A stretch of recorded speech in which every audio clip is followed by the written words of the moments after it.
যুবক দেখবেন অনেক যুবক নায়ক নায়িকার ছবি দিয়ে পুরো ঘরটা সাজানো, ঘুমানোর আগে একবার করে নায়িকাদের দিকে তাকায় আর বলে হারি এরকম একটা বউ যদি ভাইতাম জীবন ধন্য হয়ে যেত। কথা কয় না, কথা কয় না। কি মনে করছেন যুবকেরা খুবই ভালো? যুবকদের ভিতরে ভেজাল আছে না নাই? এবার ঘুমের ঘরে থেকে ওই নায়িকা আর বুকের ওপর। কথা কন না, কথা কন না। এই যুবকদেরকে বাজান গো আমার সচেতন করা দরকার। যুবকেরা নষ্ট হয়ে যাচ্ছে।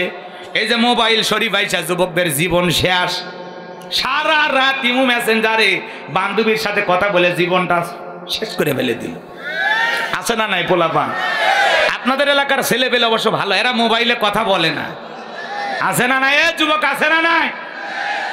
সারা রাত হ্যালো খাইছো জান ঘুমাইছো কি করো?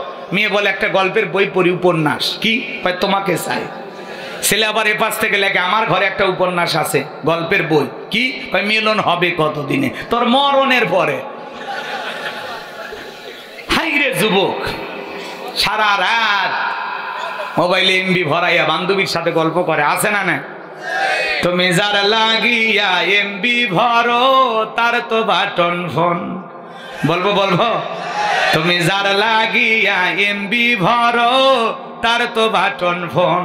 কেমন করে বুঝবে রে সে, কেমন করে বুঝবে রে সে ডিজিটাল তোর মন। তুমি যার লাগিয়া এমবি ভরো তার তো বাটন ফোন।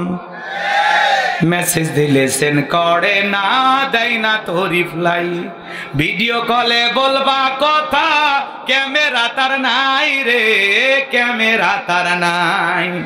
ডিজিটালে যুগ জামানায়, ডিজিটালে যুগ জামানায় না লক তার মন। তুমি যার লাগিয়া এমবি ভরো তার তো বাটন ফোন। এ যুবক, এই ঠিক এরা বলে যুবক চলবে ঠিক, আরো আসতে ঠিক। প্রেম প্রীতি ভালোবাসা বিয়ের আগে নয়, মনের মধ্যে রাখো তুমি পরকালের ভয় রে, আল্লাহ তাআলার ভয়। গানের মধ্যে শিক্ষা আছে না নাই? প্রেম প্রীতি ভালোবাসা বিয়ের আগে নয়, মনের মধ্যে রাখো তুমি পরকালের ভয় রে, আল্লাহ তাআলার ভয়। তবে তুমি মুক্তি পাবা, তবে তুমি মুক্তি পাবা দোজখের আগুন। তুমি যার লাগিয়া এমবি ভরো তার তো বাটন ফোন। কেমন করে বুঝবে রে সে, কেমন করে বুঝবে রে সে ডিজিটাল তোর মন। তুমি যার লাগিয়া এমবি ভরো তার তো বাটন ফোন। জোরে বলেন মারহাবা। তাহলে এ যুবক, বিয়ের আগে প্রেম প্রীতি ভালোবাসা করা যাবে? এই 14ই ফেব্রুয়ারি বিশ্ব বেহায়া দিবস পালন করা যাবে? ওটা কুত্তা কুত্তি দিবস। কার্তিক মাস আসলে দেখেন না জোড়ায় জোড়ায় কুকুরের প্রেম বেড়ে যায়। রাস্তাঘাটে লজ্জাহীন ভাবে পার্কের গোড়ায় গোড়ায় চিপাই চিপাই যারা বৈশা বাক বাকুম করে, এরা ওই কার্তিক মাসের কুকুরের স্বভাব পাইছে। কথা বলেন ঠিক না? যেই মুসলমান যুবক যুবতীর অন্তরে আল্লাহর ভয় আছে, তারা কোনোদিন পার্কে যাইতে পারে না, 20 টাকার গোলাপ ফুল কিনা শেপালির পেছনে ছুটতে পারে না। যারা নির্লজ্জ বেহায়া অসভ্য নোংরা ছোট লোক চরিত্রহীন, এরাই কেবল ভালোবাসা দিবস পালন করে। মুসলমানের ভালোবাসা 12 মাস। কথা কন ঠিক কি না? এই যুবক, মুসলমানের ভালোবাসা 12 মাস। ওই লন্ডন আমেরিকা ওরা কেন পালন করে? ওরা কুকুর নিয়ে কোলে ঘোরে, বাচ্চাকে কোলে নেয় না, মা বাবাকে ভালোবাসে না। কথা বলেন না কেন? ওরা কুকুরের গালে মুখে চুমা খায়, সন্তানকে চুমা খায় না। এই জন্য ওরা ভালোবাসা দিবস পালন করবে। আমরা মুসলমান, আমাদের ভালোবাসা 12 মাস। আমাদের ভালোবাসা মা বাবার জন্য, আমাদের ভালোবাসা স্ত্রীর জন্য, সন্তানের জন্য, ভাই বোনের জন্য, এই সমাজের মানুষের জন্য, এই দেশের জন্য। কথা বলেন ঠিক কিনা? আমাদের ভালোবাসা ইসলামের জন্য। কথা বলেন ঠিক কিনা? যুবক, পিতা মাতার অপছন্দ কোনো মেয়েকে বিবাহ করবা না। পিতা মাতা পছন্দ করে বিয়ে দিবে যেখানে বরকত আছে সেখানে। একা একা মাতবাড়ি করে বিয়ে করবা না। পিতা মাতার পছন্দের মেয়েকে কোন কোন যুবক বিয়ে করবা? 2 হাত তুলে দেখাও। এই যারা বিয়ে করনি তারা হাত তোলো। পিতা মাতার পছন্দের মেয়েকে বিবাহ করবা কারা কারা? হাত তোলো, হাত তোলো। এই এলাকায় এত যুবক কম কেন গো? সব কি বিয়ে করেছে? এই বোঝেন না আমার কথা? পিতা মাতার পছন্দের মেয়েকে বিবাহ করবেন, মা বাবা পছন্দ করে খুশি হয়ে যেখানে বিয়ে দিবে সেখানে বিয়ে করবো। কারা কারা হাত তোলো, হাত তোলো। অনেকে তোলে না, ভেজাল আছে, গোপনে লাইন আছে, বান্ধবীকে কথা দেয়া আছে তোমাকে ভুলবো না।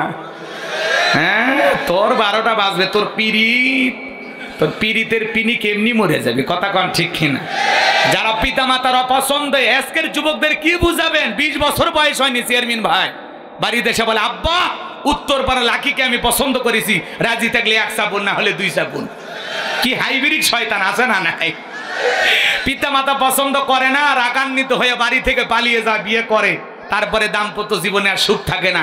3 মাস পরে স্বামী স্ত্রীর মধ্যে দাউ কুড়ালের সম্পর্ক, একেবারে বনেই না, মিলেই না, হয়ই না।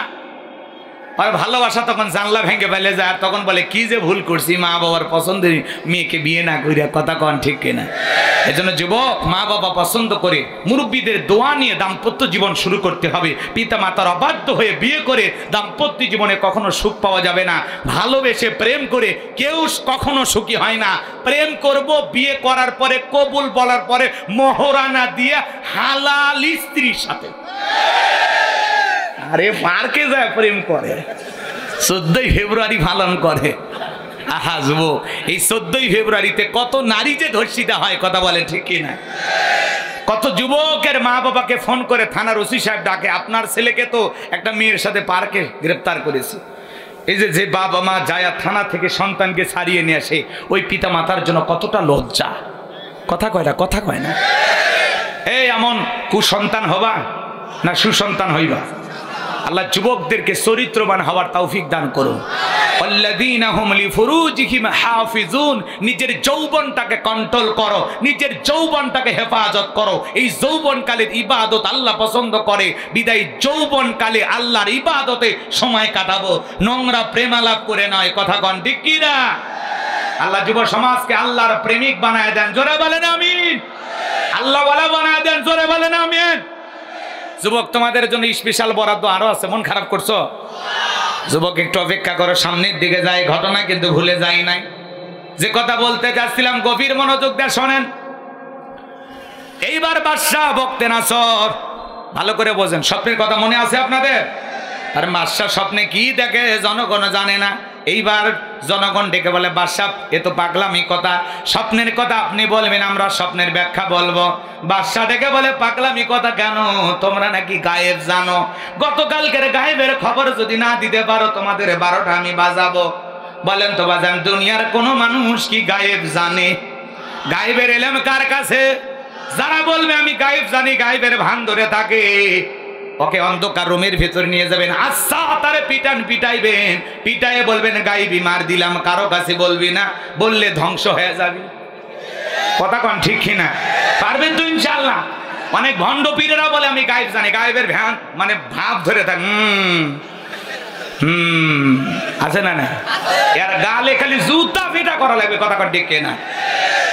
গায়েবের এলেমের ভান্ডার কার কাছে? আল্লাহ সারা দুনিয়ার কেউ গায়েব জানে না। কথা বলে ঠিক কিনা? আপনি ভণ্ডদের কাছে যান, যাদের নামাজ নাই, রোজা নাই, তসবিহ দানা পরে আছে, 30-40 বছর গোসল করে না, সাধু বাবা, ছাগলের পাঠার মতো শরীরটা গন্ধ করে, আছে না নাই? যে ভণ্ডরা ডুগি তবলা বাজাইয়া, গাঁজা খাইয়া, মোজদারি লাল বানায়া, ঢোলক পিটার গান গাই, কয় পানির ভিতরে জ্বললে বাতি, যার বাতাসেও নেবে না, ল্যাংটা বাবার মুড়িদ হইলে নামাজ রোজা লাগে না। আছে না নাই ভণ্ড? যে বিশ্বাস বলবে নামাজ রোজা রাখবে না, ওটা পিন্না টাটকা শয়তান। এই সমস্ত ভণ্ডদের কাছে যাওয়া যাবে না। কথা বলে ঠিক কিনা? আর ওদের কাছে মানুষ গরু ছাগল নিয়ে যায়, মাইক ভাড়া করে গান বাজাইতে বাজাইতে, কি দরবা আর কি গান, ভাই আমি ডুব দিয়াছি প্রেম দরিয়ায় বাবার সন্ধানে।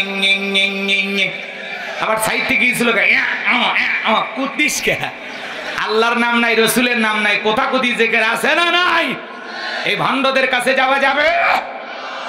আল্লাহ পাক আমাদের সঠিক বুঝ দান করেন, জোরে বলেন আমিন।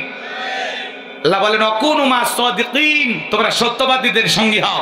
যে পীরের পা থেকে মাথা পর্যন্ত রসুলের সুন্নত দিয়ে ঢাকা, যার চেহারার দিকে তাকালে আল্লাহর কথা স্মরণ হয়, এমন হক্কানি আল্লাহওয়ালা যেখানে আমরা আছি সেখানে। কথা বলে ঠিক কিনা? পীর ছিল শাহজালাল, খানকায় পীর, রাজপথে পীর, নারাই তাকবীর হুঙ্কার দিয়েছে, গৌর গোবিন্দ পালাইতে বাধ্য হয়েছে। কথা কোন ঠিক কি না? আর এখনকার পীর ডিজিটাল ক্ষীর, মাথার চুলে জট, হাতে গাঞ্জার পর, সালা পিনতে থাকে, তবিল তাকে, তার সব দেখা যায়। মানুষকে হুজুর হাসে না, ভিতরে মাল আছে, মাল সব তো দেখাই যাচ্ছে। কথা কোন ঠিক কি না? আবার ওদের কাছে যায়া মানুষকে সবকিছু ছাড়িয়া তোরা বাবার চরণ ধর, আয়না বসাইয়া দে তোর কলবের ভিতর বাবারে, এমন কায়দায় কলব ধাক্কা মারেন, কলব ফাটিয়ে গেছে। আছে না রে ভণ্ড? এদের কাছে যাওয়া যাবে? মহিলারা পর্যন্ত যায়। এই পাগলিদেরকে থামাইতে হবে। আপনার বউকে ধমক দেবেন, আমি তোর পীর, আমি তোর পীর। পছন্দ হয় না? কথা কয় না কেন? আয়েশা, ফাতেমা, খাদিজা, হাজেরা, আসিয়া, মারিয়াম, এদের জীবনী কিনে দিবেন, যেগুলো সব জান্নাতি নারী। এইভাবে জীবন গড়, তারপরে মর, জান্নাতের রাস্তা ধর। কথা কন ঠিক কি না? সন্তান হয় না, আপনি বউকে মাজারে পাঠান, লাভ কি? ছেলে মেয়ে দেওয়ার মালিককে চাইতে হবে কার কাছে? ইব্রাহিম খলিলুল্লাহকে ৮৬ বছর বয়সে সন্তান দান করেছেন কি? এই যে ময়মনসিংহের এক চাচাকে ৭৫ বছর বয়সে আল্লাহ সন্তান দিয়েছে। আল্লাহ আকবার বলেন। কয়েকদিন আগে এক মাহফিলে গেলাম, কই হুজুর বিয়ে করেছি, ৩৪ বছর পরে বাচ্চা হয়েছে, আলহামদুলিল্লাহ বলে। চাইলে আল্লাহ দেয়। কথা কোন ঠিক কি না? এজন্য ফাইদা ফারাগাতা ফানসাব ওয়া ইলা রাব্বিকা ফারাগাব। বান্দা নিঃস্ব, অসহায়, দুর্বল যখন হইবা, তোমার শূন্য হাতটা আমি আল্লাহর দিকে পেতে ধরো, তোমার শূন্য হাতটা পূর্ণ বানায়া আমি আল্লাহ পাঠাবো। বলুন আল্লাহু আকবার। আপনার আমার সব চাওয়া পূরণ করার ক্ষমতা কার? তাহলে চাইবো কার কাছে? কারা কারা আল্লাহর কাছে চাইতে রাজি? হাত তুলে দেখান, লিল্লাহে তাকবীর। হাত নামান বাজান গো, আমার সামনের দিকে যায়, কথাগুলো ভুলে যাবেন না, গভীর মনোযোগ। এইবার বাদশা ডেকে বলে, তোমরা নাকি গায়েব জানো, গতকালকে স্বপ্নের কি গায়েবের খবর যদি না দিতে পারো, তোমাদের খবর আছে। ৭ দিনের আলটিমেটাম দিলাম, এই ৭ দিনের মধ্যে স্বপ্নে কি দেখেছি স্বপ্নের ব্যাখ্যাও বলতে হবে, স্বপ্নের কথাও বলতে হবে। যদি না বলতে পারো, ৭ দিন পরে সবাইকে ফাঁসি দিয়ে মারবো। বলেন তো বাজান, জনগণের কোনো অপরাধ আছে? তাহলে এই জালেম বাদশা ফাঁসি দিতে চায় কেন? এটাই হলো জালেমদের পাওয়ার। জালেমদের কাছে অপরাধ করা লাগে না, জালেমেরা নিরপরাধ মানুষকে ফাঁসিতে দিতে পারে কি না? ভালো করে বোঝার চেষ্টা করবেন বাজান গো, আমার যে কথা বলতে চাচ্ছিলাম। এইবার বাজান গো, আমার জেলার জেলখানা দিয়ে করতেছে আল্লাহর নবী দানিয়াল ডেকে বলে, জেলার দিকে আসো, তোমাকে দেখে মনে হয় টেনশনে আসো। বলে হ্যাঁ টেনশনে আসি। বাদশা গতকাল রাত্রে স্বপ্নে কি যেন দেখেছে, স্বপ্নের কথা বলতে যাবে, বলতে গিয়ে বাদশা স্বপ্নের কথা ভুলে গেছে। বলে তাই নাকি? বলে হ্যাঁ। এবার কি হয়েছে? বলে বাদশা স্বপ্নের কথাও ভুলে গেছে, আবার স্বপ্নের ব্যাখ্যা জনগণের কাছে চাইতেছে, জনগণ তো বলতে পারে নাই। এবার জনগণকে হুমকি দিয়েছে ৭ দিনের মধ্যে বাদশার স্বপ্নে কি দেখেছে স্বপ্নের ব্যাখ্যাও বলতে হবে, স্বপ্নের কথাও বলতে হবে, না হলে ৭ দিন পরে স্বপ্নের ব্যাখ্যাকারী যারা আছে সমস্ত মানুষকে ফাঁসি দিয়ে মারবে। এইবার আল্লাহর নবী দানিয়াল ডেকে বলে, যাও তোমার বাদশার কানে খবর পৌঁছায় দাও, তোমার বাদশার স্বপ্নে কি দেখেছে সেই কথাও আমার জানা আছে, স্বপ্নের ব্যাখ্যাও আমার জানা আছে। বলুন আল্লাহু আকবার। এইবার বাজান গো, আমার জেলার যা বাদশার কাছে সংবাদ পৌঁছায় দিল, জেলখানায় একটা আসামি আছে যে আপনার স্বপ্নের কথাও জানে, স্বপ্নের ব্যাখ্যাও জানে। এইবার বাদশা বকতে না সরে ডেকে বলে, বাজান কই? বাজানকে আমার কাছে নিয়ে আসো। ঠেলার নাম বাবাজি। আল্লাহু আকবার বলেন। এইবার জেলার যা বলে, বাদশা তোমাকে ডেকেছে। আল্লাহর নবী দানিয়াল ডেকে বলে, শোনো, আমার ৭০,০০০ উম্মতকে গ্রেফতার করা হয়েছে, ওদেরকে জেলখানা থেকে বের করে না দেওয়া পর্যন্ত আমি বের হব না। আমার ৭০,০০০ উম্মতকে আগে জেলখানা থেকে বের করে দাও, সবার শেষে আমি বের হব। বলুন আল্লাহু আকবার। নবীদের আদর্শ কত ভালো, এই জন্য নবীরা হলো পৃথিবীর শ্রেষ্ঠ আদর্শ নেতা। নেতৃত্ব দিতে হলে নবীদের আদর্শ থেকে নেতৃত্ব দেওয়া শেখা লাগবে। কথা কয় না কে? আপনি মিসাই ফাউ ফাউ মিছিল করতে গেলেন ঝিনাইদহ শহরে, নেতা পাইছে এক খান ট্যাবলেট খান, ট্যাবলেট খান, ট্যাবলেট খান। যেখানে আমরা আছি সেখানে ট্যাবলেট খান, কবরে তোমরা কেন ওপরে? যাত্রার পিছনে স্লোগান দেন, বল্টু ভাইয়ের চরিত্র ফুলের মতো পবিত্র, নামাজ পড়ায় কক্ত, গাঁজা খাই ৫ ওয়াক্ত, ঘুমসুরিতে পাকা ভক্ত, শয়তানের ১ নাম্বার ভক্ত, হুজুরদের যেন খুবই শক্ত, চুষা খাই গরিবের রক্ত। আপনি নেতার মিছিল করতে গিয়ে নেতা সহ ১০০ কর্মীকে প্রশাসনের লোকেরা গ্রেফতার করে থানায় নিয়ে গেল। নেতার তো মামু খালু দাদার অভাব নাই, সকালে জেলখানায় ঢোকে, বিকেলে বের হয়ে আসে। আপনি গরিব জনগণ, একদিন বাড়িতে রোজগার না করলে আপনার বাড়িতে চুলে আগুন জ্বলবে না। কথা কথা ঠিকই না? আপনার স্ত্রী সন্তানের মুখে খাবার উঠবে না। আপনার নেতা যদি ভালো হইতো ডেকে বলতো, শোনো এই গরিব জনগণ আমাকে ভালোবেসে, এরা রিক্সা চালায়, ভ্যান চালায়, এরা মাঠে খামারে কাজ করে, এরা আমার একটা কর্মী জেলখানায় থাকা অবস্থায় আমি নেতা বের হব না, ওটা হলো আসল নেতা। যে নেতা কি বলে আমার একটা কর্মী জেলখানায় থাকা অবস্থায় আমি বের হব না, কথা কি বোঝা গেল? ওই নেতার পিছনে আপনি স্লোগান দেন, যে নেতা আপনার বিপদে পাশে দাঁড়ায়। 3 মাস 6 মাস যদি আল্লাহ না করুক আপনার বিপদ হয়, আপনার পরিবারের কাছে যেন বাজার পৌঁছায়া দেয়, আপনার সন্তানদের মুখে খাবার তুলে দেয়, কথা কোন ঠিক কিনা? এইরকম মানুষের পিছনে ওটা বসা করা লাগবে। যার তার পিছনে উঠে বউ বাচ্চা কষ্ট দেওয়ার দরকার নেই, মিসাই ফাও ফাও লাফাইন না, বুঝে শুনে লাভ দেন।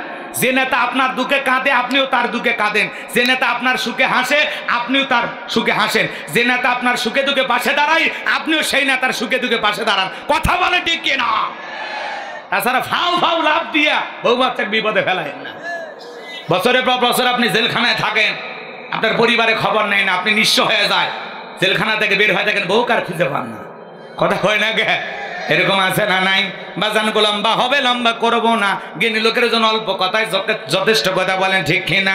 সামনের দিকে যে কথা বলতে চাচ্ছিলাম, এইবার জেলার যায় বলে বাদশাহ, জেলখানার যে আসামি আপনার স্বপ্নের কথা, স্বপ্নের ব্যাখ্যা জানে, দুইটাই যার জানা আছে, তার একটা শর্ত আছে, তার 70,000 লোককে গ্রেপ্তার করা হয়েছে, ওদেরকে ছেড়ে না দেওয়া পর্যন্ত সে আপনার সামনে আসবে না। বাদশাহ বক্তে নাসর ডেকে বলে, ওই বাজান যদি বলে এই জেলখানা কেন, তামাম পৃথিবীর জেলখানার আসামি ছেড়ে দিতে রাজি, বাজান যা বলে তুমি তাই করো, বলুন আল্লাহু আকবার। এইবার নবী দানিয়েল আলাইহিস সালামের 70,000 উম্মতকে জেলখানা থেকে ছেড়ে দেওয়া হলো, সবার শেষে আল্লাহর নবী জেলখানা থেকে বের হলো। এইবার বাদশার দরবারে প্রবেশ করবে, কিন্তু বাদশার দরবারে প্রবেশের নিয়ম হলো যত মানুষ প্রবেশ করে মাথা নত করে প্রবেশ করতে হয়, আল্লাহর নবী কোন জালেমের কাছে মাথা নত করতে পারে? এই মাথা ইমানদার আল্লাহ সারা দুনিয়ার কোন নেতার কাছে নত করবে না, মাজারে নত করবে না, পীরের পায়ে নত করবে না, এই মাথা নত হবে একমাত্র আল্লাহ তাআলার কাছে। ইয়্যাকা না'বুদু ওয়া ইয়্যাকা নাস্তাঈন, আমরা তোমার ইবাদত করি, তোমার গোলামি করি, সাহায্য তোমার কাছে চাই, আল্লাহ সারা দুনিয়ার কারো কাছে মাথা নত করা যাবে না।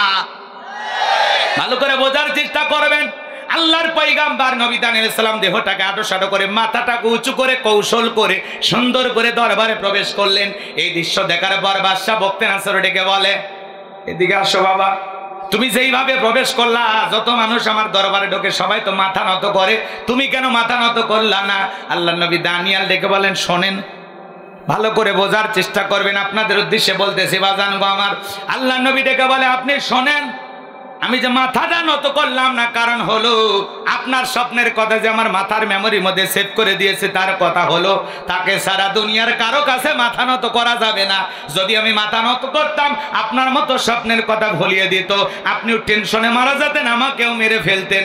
এইবার বাদশা বক্তে নাসর ডেকে বলে, বাজান যা করেছো ঠিক করেছো, এই কথা বলে চেয়ার থেকে উঠলেন, আর নবী দানিয়েল আলাইহিস সালামকে চেয়ারে বসায় দিলেন। চিৎকার মেরে বলুন আল্লাহু আকবার। তাহলে জালেমের জেলখানা থেকে বের করে বাদশাহীর চেয়ারে বসায়া দেন তিনি কে? আরো জোরে বলেন কে? ইনশাআল্লাহ আছে না নাই?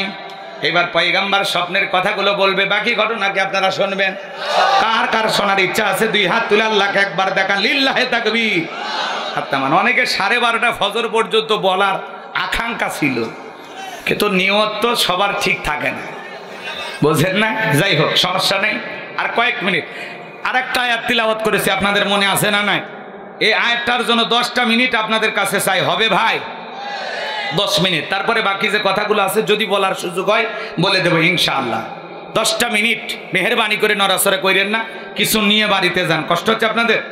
10টা মিনিট আমার আল্লাহ তাআলা ডেকে বলেন, আল্লাযী খালাকাল মাউতা ওয়াল হায়াতা লিয়াবলুয়াকুম আইয়ুকুম আহসানু আমালা ওয়া হুয়াল আজিজুল গফুর।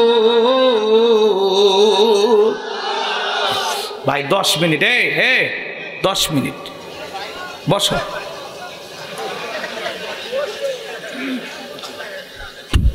10টা মিনিট কেউ উঠেন না, মাথাটা নরম করে, দিলটা নরম করে একটু কান্না আনার চেষ্টা করেন। আমি যেটা বলতেছি একটু শোনেন, দুনিয়ার থেকে অন্য জায়গায় নিয়ে যাবে, একটু শোনেন, মনোযোগ দিয়ে শোনেন।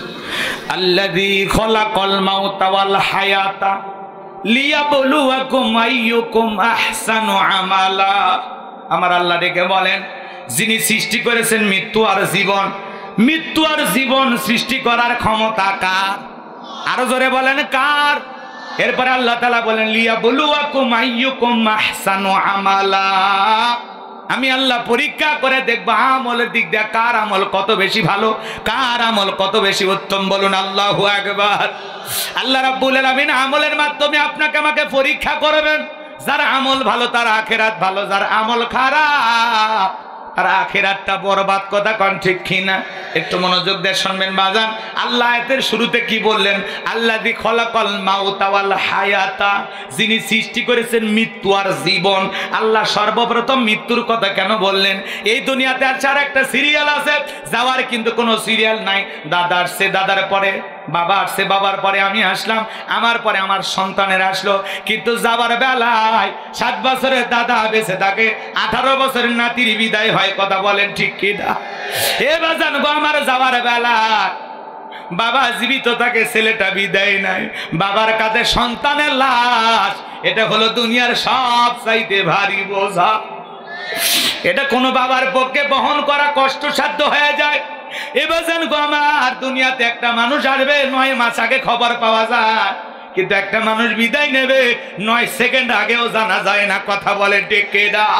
এজন্য আল্লাহ বলেন আল্লাযী খলাকাল মাউতা ওয়াল হায়াতা, যিনি সৃষ্টি করেছেন মৃত্যু আর জীবন।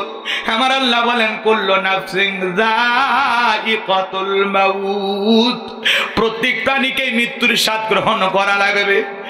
মৃত্যুর স্বাদ গ্রহণ করতে হবে। প্রাণ আছে যার, মৃত্যু হবে তার।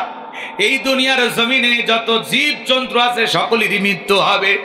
মৃত্যুর স্বাদ সবাইকে ভোগ করতে হবে। এই স্বাদ হলো 2 প্রকারের, মিষ্টি খাইলে মিঠা লাগে, নিম পাতা খাইলে তিতা লাগে। যারা ঈমানদার এদের মৃত্যুটা হবে মিঠা। মায়ের কোলে শিশু দুধ পান করতে করতে ঘুমের মধ্যে যেমন চলে যায়, ঈমানদারের মৃত্যু তেমনি ভাবে হবে ভাই, টেরও পাবে না। বলুন আল্লাহু আকবার। আর যারা বেঈমান নাফরমান আল্লাহর অবাধ্য গোলাম, যারা পাপাচার বদকার গুনাহগার, এদের মৃত্যু হবে। চোখগুলো বড় বড় করে দেখেন না, পেশাব পায়খানা করে দেয়, মৃত্যুর 6 মাস আগে জবানটা বন্ধ হয়ে যায়। শরবত বানাইয়া চামচ দিয়া মুখের ভিতরে তুলে দেয়, গাল চিবে পড়ে যায়, খাওয়ার শক্তি থাকে না। মৃত্যুর যন্ত্রণা কত কঠিন। যুবক, তুমি কি মনে করেছো মরবা না? মৃত্যুর সময়টা নির্ধারিত, তুমি আমি কেউ জানি না। 1 সেকেন্ড আগেও কারো মৃত্যু হবে না, 1 সেকেন্ড পরেও কারো মৃত্যু হবে না। ঠিক নির্ধারিত সময়ে তোমার আমার মৃত্যুর ঘটনা ঘটে যাবে। যুবক রে, মৃত্যু থেকে পালানোর কোনো রাস্তা খোলা নাই।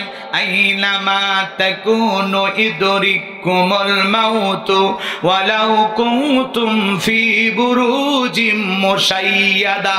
সূরা নিসার 78 নম্বর আয়াত।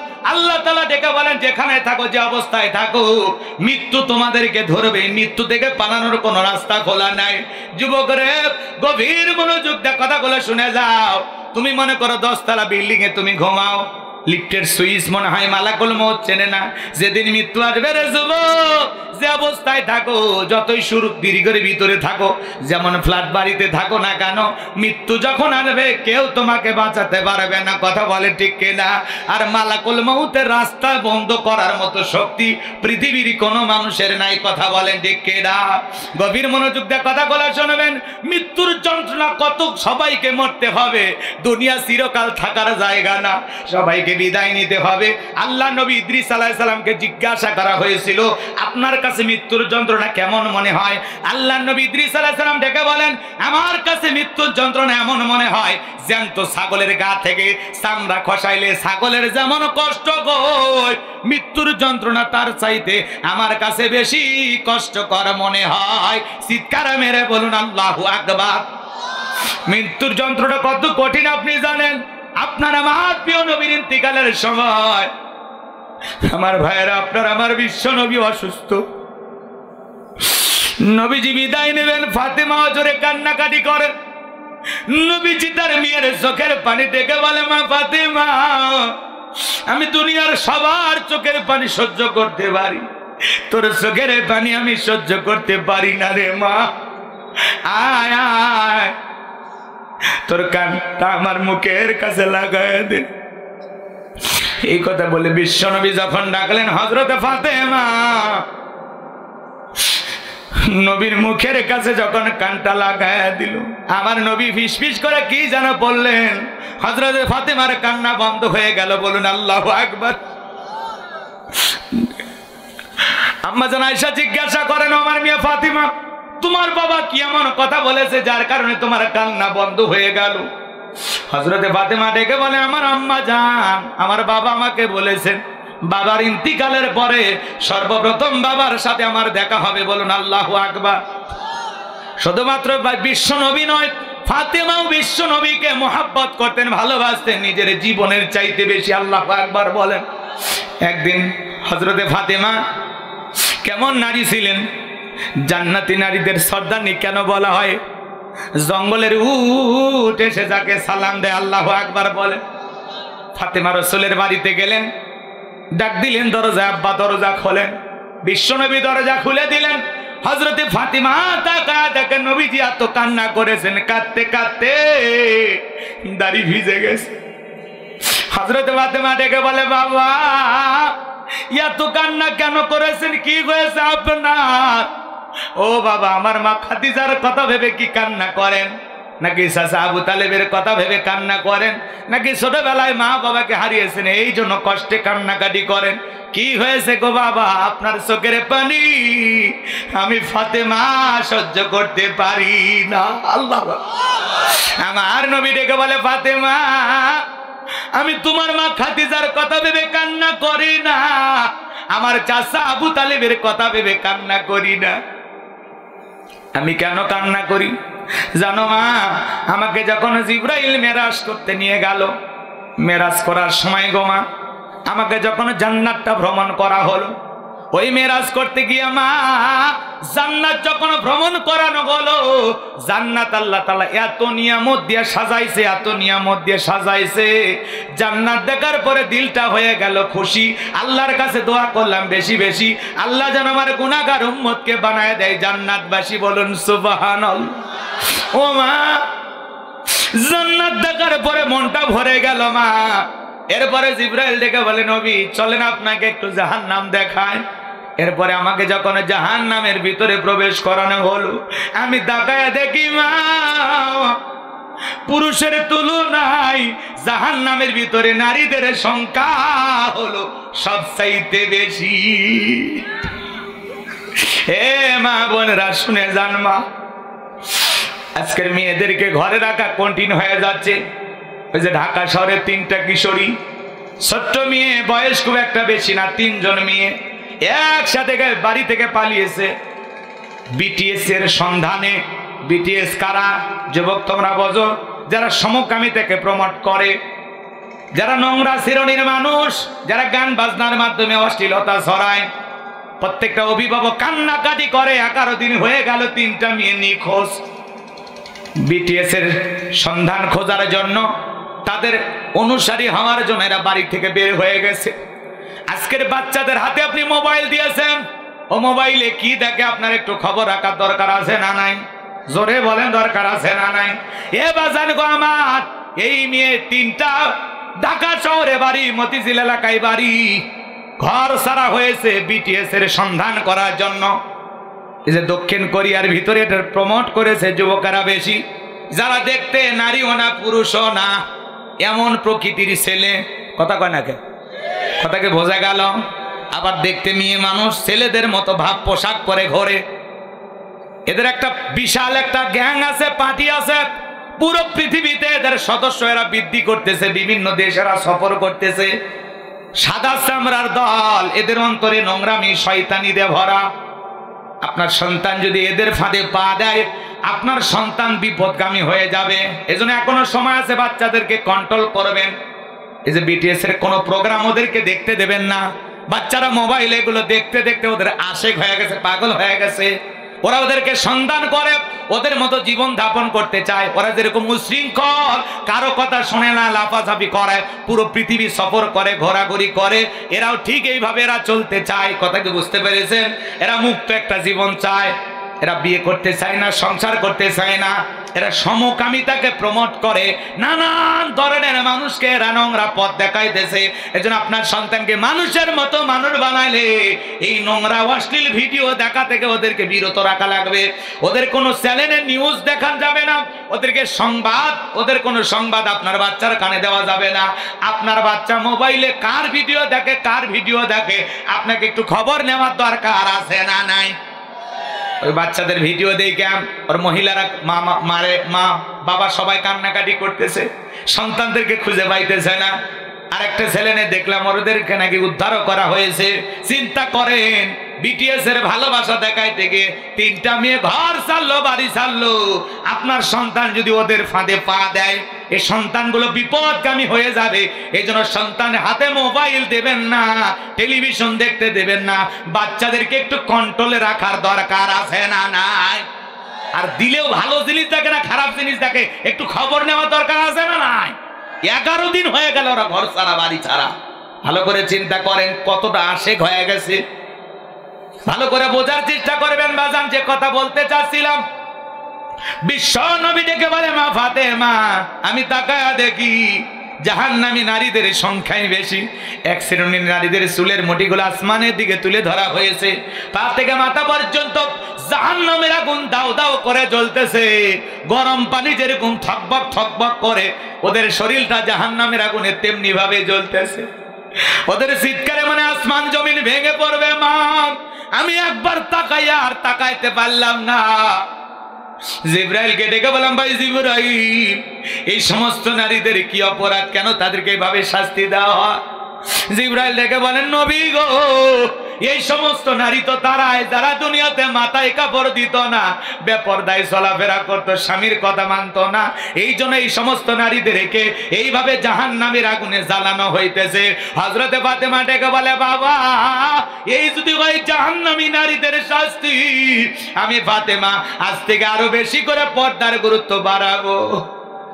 এই কথা শোনার পরে হযরতে ফাতেমা পর্দার গুরুত্ব বাড়াইতে চাইল। মা, ও ঝিনাইদহের মহেশপুরের মা বোনেরা যারা গোলাম রব্বানির আলোচনা শুনতেছেন, মা, অনুরোধের ভাষায় বলে দিয়ে যায়, মা, হযরতে ফাতেমা জান্নাতি নারীদের সর্দারনি হওয়ার পিছনে 1 নাম্বার বড় কারণ হলো হযরতে ফাতেমা সবচাইতে বেশি পর্দার প্রতি গুরুত্ব দিতেন। বলুন আল্লাহু আকবার।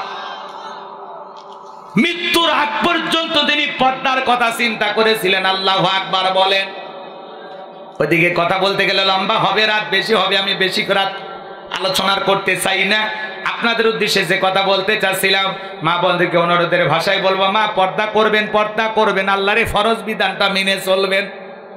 বিশ্ব নবীর ইন্তিকালের সময় যে কথা বলতে চাচ্ছিলাম, একটু মনোযোগ দিয়ে শোনেন। জিবরাইল দরজায় ডাক দিয়ে বিশ্ব নবীকে সালাম দিলেন, আসসালামু আলাইকুম ইয়া রাসূলুল্লাহ, ইয়া হাবিবাল্লাহ। হুজুর নবী গো, আজকে আসমান থেকে আমি একা আসি নাই, আমার সাথে আর একজন ফেরেশতা এসেছেন, তার নাম হলো মালাকুল মউত।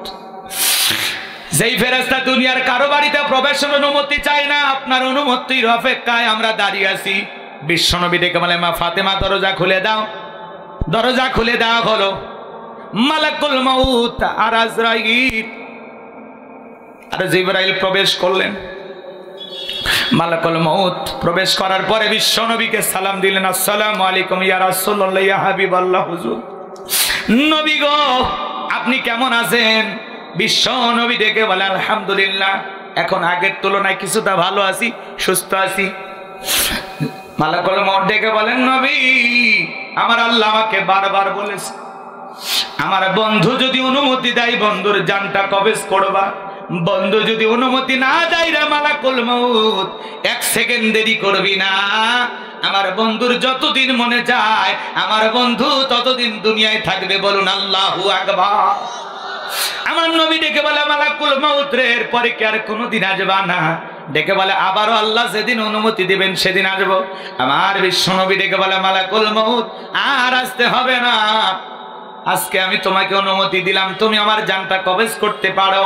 নবীজির অনুমতি পাইয়া মালাকুল মউত যখন রাসূলের রূহটা বের করার জন্য বিশ্ব নবীর পবিত্র বুক মোবারকের উপরে হাত রেখে দিয়েছেন, মালাকুল মউত যখন রাসূলের বুকের উপরে দুইটা হাত রেখে দিয়েছেন, আমার নবী ডেকে বলে, মালাকুল মউত রে, সহ্য করতে পারি না, তাড়াতাড়ি হাত আমার বুক থেকে নামায় না। নবীজি চোখের পানি ছেড়ে দিয়ে কান্না করে আর ডেকে বলে, মালাকুল মউত রে, এই যদি হয় মৃত্যুর যন্ত্রণা, আমার উম্মতেরা তো সহ্য করতে পারবে না। ও মালাকুল মউত, এই যদি হয় মৃত্যুর যাতনা, কষ্ট, যন্ত্রণা, আমার উম্মতেরা সহ্য করতে পারবে না।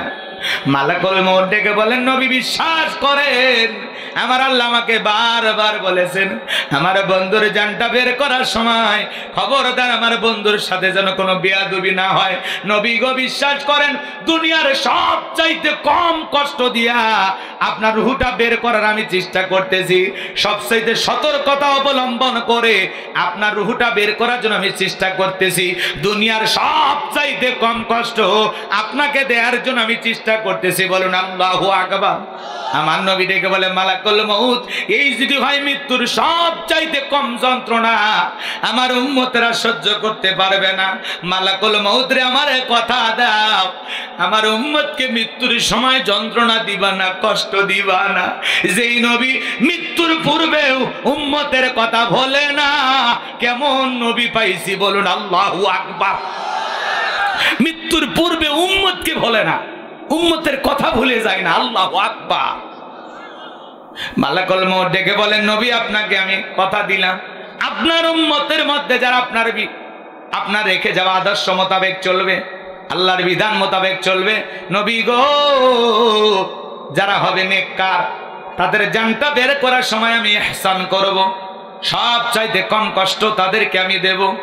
এরপরে যখন দ্বিতীয়বার বিশ্ব নবী অনুমতি দিলেন, মালাকুল মউত যখন দ্বিতীয়বার রাসূলের রূহটা বের করার জন্য হাত রেখে দিয়েছেন, আমার নবী আবারও কেঁদে ডেকে বলে, মালাকুল মউত, সহ্য করতে পারি না রে, তাড়াতাড়ি হাতটা আমার বুক থেকে নামায় নাও।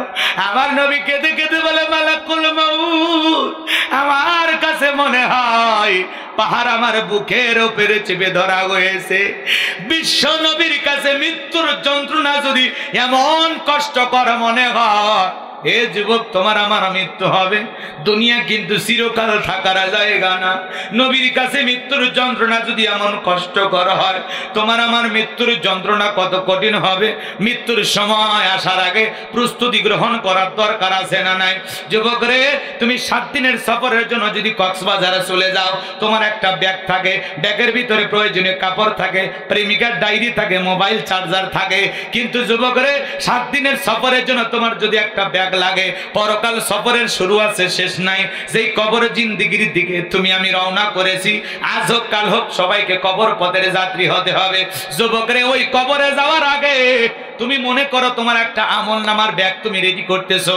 যুবকরে, দেখো তো এই ব্যাগের ভিতরে নামাজ আছে কিনা, রোজা আছে কিনা, হজ আছে কিনা, যাকাত আছে কিনা, দান খয়রাত আছে কিনা, পিতামাতার খেদমত করেছো কিনা, বিবির হক আদায় করেছো কিনা, সন্তানদের হক আদায় করেছো কিনা, মাতা পাড়া প্রতিবেশীর হক আদায় করেছো কিনা।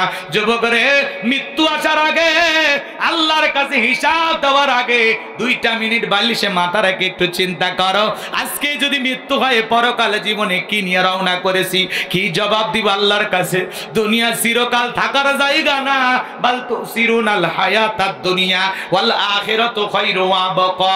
আমার আল্লাহ ডেকে বলে, তোমরা দুনিয়ার জীবনকে প্রাধান্য দিচ্ছ, অথচ দুনিয়ার জিন্দেগিগুলো ক্ষণস্থায়ী, আখিরাতের জিন্দেগিগুলো চিরস্থায়ী। যুবক রে, সেই চিরকালে জিন্দেগির জন্য, কবরের জন্য, পরকালের জন্য তোমাকে আমাকে নেক আমল করে কবরে যাওয়ার দরকার আছে না নাই? কারা কারা নেক আমল করতে চান, 2 হাত তুলে আমার আল্লাহকে একবার দেখান। আল্লাহ আমাদের সবাইকে নেক আমল করার তৌফিক দান করুন। জোরে বলুন আমিন। 5 ওয়াক্ত সালাত আদায় করব তো ইনশাআল্লাহ।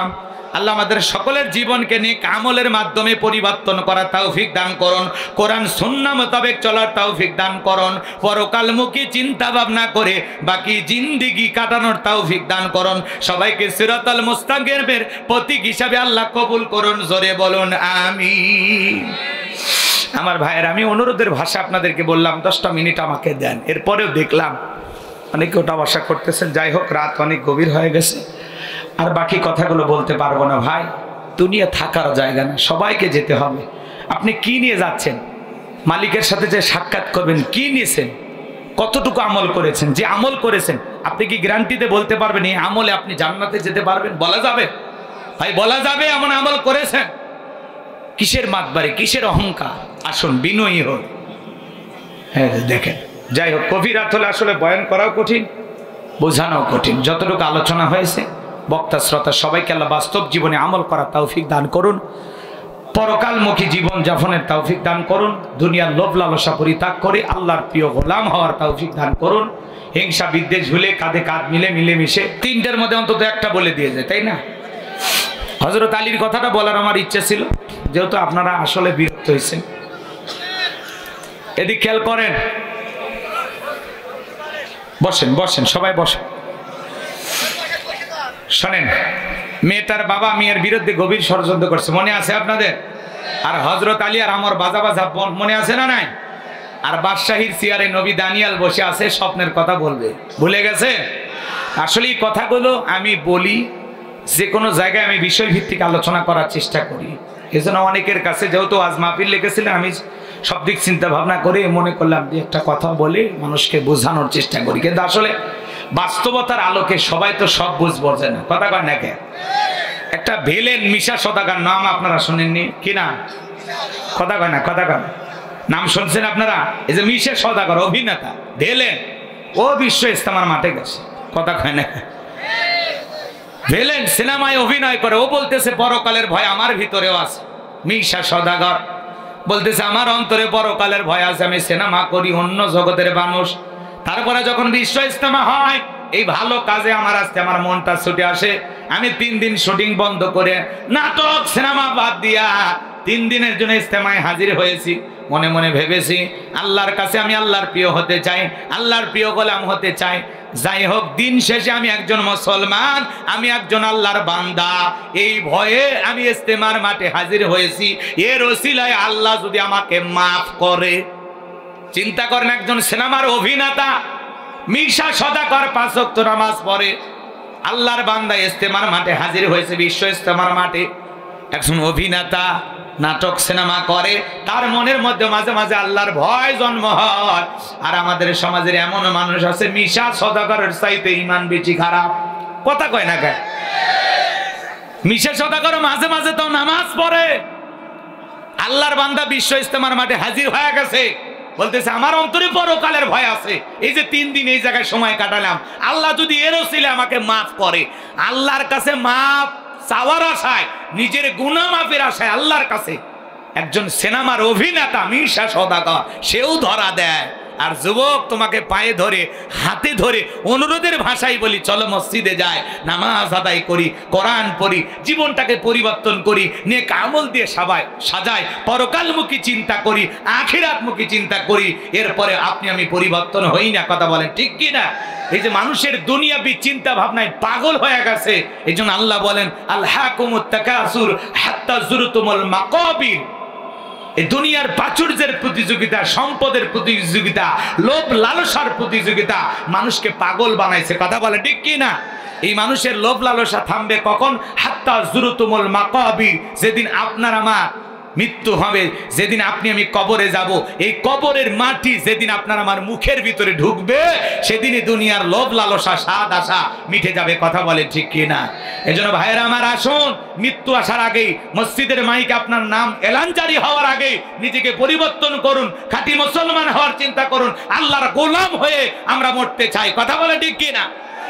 পরের দিন সকালবেলা জেলেরা নদীতে মাছ পেয়েছে, আল্লাহর বান্দি, ভালো করে বোঝেন, কথা মনে আছে? কথা কয় না? আচ্ছা, মাছ পাইলে মানুষ কি ধনী লোকের বাড়িতে নিয়ে যায়, জেলেরা না গরিবে? ধনী। বলেন কি? ওই এলাকার উনি ছিল সব সাইডে ধনী, বাজান গো আমার, এইবার জেলেরা মাছটা নিয়ে যাওয়ার পর ওই ব্যক্তির কাছে বিক্রি করেছে। আল্লাহর বান্দা মাছটা কেনার পরে মেয়েটাকে ডেকে বলে, মা সুন্দর করে মাছটা রান্না করো, বন্ধু বান্ধব নিয়ে আমরা খাবো। বলেন আল্লাহু আকবার। এ বাজান গো আমার, এইবার আল্লাহর বান্দি মেয়েটা বিসমিল্লাহির রহমানির রহিম বইলা মাছটা নিয়ে কাটা শুরু করেছে। বলুন আল্লাহু আকবার। মেয়েটা বিসমিল্লাহ বলে মাছটা কাটতেছে। আমার মা, আপনার আমার মা বোনেরা কি এখন বিসমিল্লাহ পড়ে? কথা কয় না, রাগ করতেছেন আপনারা? বিসমিল্লাহ পড়ে না। স্টার জলসা জি বাংলা রিমোট চালু কইরা, টেলিভিশন চালু কইরা, রিমোট দিয়ে টেলিভিশন চালু কইরা তরকারি নিয়া, বুঝেন না? স্টার জলসা জি বাংলা দেখে আর ওই তরকারি কটে। এই জন্য রান্না বান্নার কোনো স্বাদ নাই। কথা বলে ঠিক কিনা? কোনদিন লবণ দিতে ভুলে যায়, হলুদ দিতে ভুলে যায়, আর স্বামীর ওপর উল্টা গরম নাই। কোন দোকানের হলুদ কেন, 1 চামচ দিয়েছিলাম তাও রং হয়নি, এদিকে ওই শালির দিবেরই মনে নাই। কথা কোন ঠিক কিনা? এরকম আছে না নাই? স্টার জলসা জি বাংলা বর্তমানে নারী সমাজকে ধ্বংসের দিকে নিয়ে যাচ্ছে, ক্রিমিনালি শিখাইতেছে। এগুলো দেখে স্বামীরাইকা কিভাবে পরকীয়া প্রেম করা যায়, আছে না? হ্যাঁ। আবার স্বামীকে শ্বশুর শাশুড়ির কাছ থেকে কিভাবে আলাদা করা যায়, আবার স্বামীকে কিভাবে ঘুমের বড়ি খাওয়ায়া দুনিয়ার থেকে বিদায় করা দেওয়া যায়, এরকম ষড়যন্ত্র শিখতেছে। কথা কোন ঠিক কিনা? এই জন্য বাজান স্টার জলসা জি বাংলা এগুলো বন্ধ করা দরকার, আছে না নাই? এই কিরণমালা আখি পাখি দেখে মা বোনেরা চরিত্রহীন হয়ে যাচ্ছে, স্বামীর কথা শোনে না, এরা উল্টো মেজাজ দেখায়। স্বামী যদি বলে এই দিকে আসো, কয় যাওয়া যাবে না, নিজের কাজ নিজে করো, আমি একটু টেলিভিশনে সিরিয়াল নিয়ে ব্যস্ত। আছে না নাই? স্বামীর খেদমত উঠে গেছে। আল্লাহ মা বোনদের হেদায়েত দান করুন। জোরে বলুন আমি, আরো জোরে বলুন আমি। তবে ঝিনাইদহের মানুষ এগুলো দেখে না। এলাকা অবশ্য ডিজেল লাইন চালু হয়নি এখনো, ভারতের বর্ডারের কারণে নেটওয়ার্ক কম পায়। এদিকেও আছে ডিজেল লাইন, আপনারা দেখেন, মা বোনেরাও দেখে। মাশাআল্লাহ, ভালো, খুবই ভালো। রাগ করেছেন মনে হয়? বাজান গোমার লম্বা হবে, লম্বা করবো না, সংক্ষিপ্ত কথা বলে দেওয়া যায়। এইবার মেয়েটা বিসমিল্লাহির রহমানির রহিম বলে মাছটা কাটা শুরু করে দিল। মাছের পেটের ভিতরে পাইছে আংটি। আল্লাহু আকবার বলে। এবার আংটিটা পাইয়া বিসমিল্লাহির রহমানির রহিম বলে পকেটের মধ্যে রেখে দিয়েছে। বাজান গো আমার, বন্ধু বান্ধব নিয়ে বাবা খাওয়া দাওয়া শেষে মেয়েটাকে যখন বলে, মা বাচ্চার সে আংটিটা কোথায়? মেয়েটা বিসমিল্লাহির রহমানির রহিম বলে আংটিটা বের করে দিয়েছে বাবার হাতে। বাবা হাতে আংটিটা পাওয়া মাত্রই বলতেছে, অসম্ভব, অসম্ভব, আমি নিজের হাতে তোমার পকেট থেকে আংটি নিয়ে যায় নদীতে ছুঁড়ে মারছি, তুমি আংটি পাইলে কোথায়? তখন বলতেছে, বাবা আমি এমন এক আল্লাহর ইবাদত করি যে আল্লাহ তার বান্দা বান্দিকে বিপদে ফেলে তামাশা দেখে না। আল্লাহু আকবার বলে। আপনি চেষ্টা করেছেন আমাকে ফাঁসানোর জন্য, আর আল্লাহ তাআলা মাছের পেটের ভিতরে আংটি পাঠাইয়া তার বান্দিকে সাহায্য করেছেন তাকে বাঁচানোর জন্য। আল্লাহু আকবার বলেন। ওয়া মাকারু ওয়া মাকারাল্লাহ ওয়াল্লাহু খায়রুল মাকিরিন। খেলা কার? আপনি যদি আল্লাহর হতে পারেন, আল্লাহর সাহায্য কোন দিক দিয়ে আসবে আপনি নিজেও জানবেন না। কথা কোন ঠিক কিনা? এইবার মেয়েটার মনের এই ইমানের পাওয়ার দেখে বাবা তখন ডেকে বলতেছে, যে ধর্ম এত সত্য, যে ধর্মটা এত নির্ভেজাল, আমার মেয়েকে এইভাবে সহযোগিতা করতে পারে, আমি আর অমুসলিম থাকতে চাই না। পরিবারের সবাই মিলে কালেমা পড়ে মুসলমান হয়ে গেল। চিৎকার মেরে বলুন সুবহানাল্লাহ। ওয়া আখিরি দাওয়ানা আনিল হামদুলিল্লাহি রাব্বিল আলামিন।